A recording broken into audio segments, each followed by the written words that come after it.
Gitu. Saat ini Pak Elfrianto sudah dinyatakan sembuh dari COVID-19 dan tadi sudah berbagi tips dengan pemirsa, dan intinya adalah banyak minum vitamin dan ramuan-ramuan tradisional.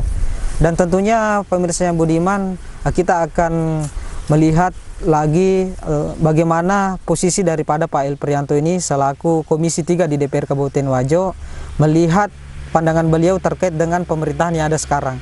Sudah beberapa tahun terakhir ini pemerintahan yang dikenal dengan tagline Pak Mase ini, dan menurut Pak Elfrianto sendiri di DPR, sesuai dengan 25 program visi misi dari Pak Bupati dan Wakil Bupati, kira-kira optimis tidak untuk terrealisasi dalam satu periode ini atau seperti apa? Ya, tentunya apa yang dijadikan program Pak Bupati dan Pak Wakil Bupati 25 program prioritas, tentunya ini sangat bagus untuk kepentingan masyarakat dan kemajuan daerah kita tentunya. Kalau kita melihat program yang ada saat ini, kami dari Praksi PAN sangat yakin dan percaya insya Allah mampu merealisasikan program ini, meskipun memang di tahun pertama ada tantangan yang dihadapi pemerintah, di mana ada defisit, kemudian tahun keduanya kita kena wabah dunia ini, wabah COVID-19, di mana sangat mempengaruhi APBD Kabupaten Wajo. Inilah yang menghambat bagaimana program prioritas Pak Bupati dan Wakil Bupati ini tidak bisa optimal untuk 2 tahun ini. Saya optimis 2021 ada perubahan yang sangat mendasar dalam hal mencapai program yang prioritas, misalnya jalan raya, jalan mulus. kemudian listrik, air, pendidikan, kesehatan. Saya rasa ini akan bisa tercapai 3 tahun selanjutnya. Karena kenapa? Melihat dari aktivitas dan keseriusan pemerintah pada saat ini, bagaimana dia mencoba selalu mencari komunikasi di pusat, kemudian di provinsi, sehingga bisa mendapatkan bantuan anggaran dari pusat, kemudian di provinsi dalam membantu mewujudkan program prioritas Pak Bupati dan Wakil Bupati Wajo saat ini. Karena kenapa? Kalau hanya mengharapkan memang APBD Kabupaten Wajo, saya yakin dan percaya memang sangat sulit untuk merealisasikan program ini.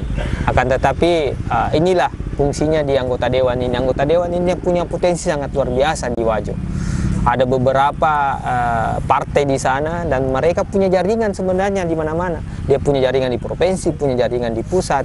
Kalau ini yang dioptimalkan, pemerintah berkomunikasi dengan baik dengan anggota dewan dan memberikan kesempatan untuk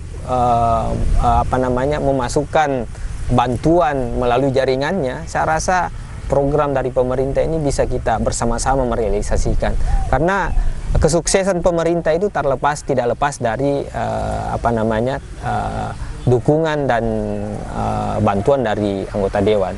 Kegagalan pemerintah juga adalah bagian dari kegagalan anggota dewan. Maka dari itu harapan kami bagaimana terbangun komunikasi, sinergi dan kolaborasi antara pemerintah dengan DPR untuk mewujudkan program ini. Kalau kita melihat program ini kan programnya tujuannya untuk bagaimana mempercepat pembangunan, meningkatkan pelayanan ke masyarakat, sehingga harapan kita, tujuan kita untuk mencapai Wajo yang semakin maju, kemudian masyarakat yang sejahtera, saya pikir bisa kita wujudkan apabila terbangun sinergi, komunikasi dan kerjasama dan kolaborasi yang apik dan baik antara pemerintah dan DPR. Itu. Ya, masih di sekitaran program visi misi pemerintah daerah Pak Elfrianto. Ini saya melihat di media sosial bahwa masyarakat kita masih sangat susah move on terkait dengan 1000 km jalan mulus. Jadi tanggapan masyarakat kita ini menganggap bahwa apapun yang pemerintah daerah kerjakan seolah-olah mereka tidak memberikan apresiasi seperti itu. Nah, menurut Pak Elfrianto sebagai wakil rakyat melihatnya ini seperti apa? Apakah ini fenomena yang lazim atau seperti apa sebenarnya? Artinya sikap dari masyarakat itu wajar-wajar saja. Tapi kita harus objektif melihat situasi ini. Artinya kalau pemerintah memang mampu berbuat dan memperlihatkan kinerjanya, kita apresiasi. Ketika pemerintah memperlihatkan kinerja yang menurun, memang kita harus memberikan masukan, kritikan yang konstruktif, bagaimana pemerintah bisa serius, kemudian fokus dalam merealisasikan programnya. Kita melihat di Wajo saat ini memang masih banyak jalan-jalan di desa-desa yang belum tersentuh. Tapi kalau kita melihat jalan-jalan yang utama, alhamdulillah sampai saat ini sudah banyak yang terrealisasi tentunya. Ini tentunya tidak lepas dari bagaimana dukungan dan persepsi masyarakat. Harapan kami memang pemerintah ke depan ini semakin fokus untuk merealisasikan program ini, terutama 1000 km jalan mulus ini. Ya, isu tentang Pilkada 2022 ini telah berhembus di media sosial. Nah, tentunya sangat menarik ketika kita menanyakan hal ini kepada beliau, karena di samping beliau memiliki pengalaman di istana dan juga beliau pernah di BUMN, tentunya jaringan nasional beliau punya. Nah, Pak Elfrianto, menurut Pak Elfrianto, apakah bisa artinya pilkada ini dipercepat? Karena di media sosial sudah banyak kemudian dipublikasikan calon-calon bupati maupun wakil bupati. Kira-kira menurut Pak Elfrianto sendiri ini 2022 betul bisa terrealisasi atau masih tetap di 2024 kita pilkada di Kabupaten Wajo ini? Kalau saya sih secara pribadi harapannya bagaimana pilkada ini sesuai dengan jadwal sebelumnya, yaitu 2024. Karena ketika 2022 ini saya yakin dan percaya tidak mampu mewujudkan programnya pemerintah saat ini.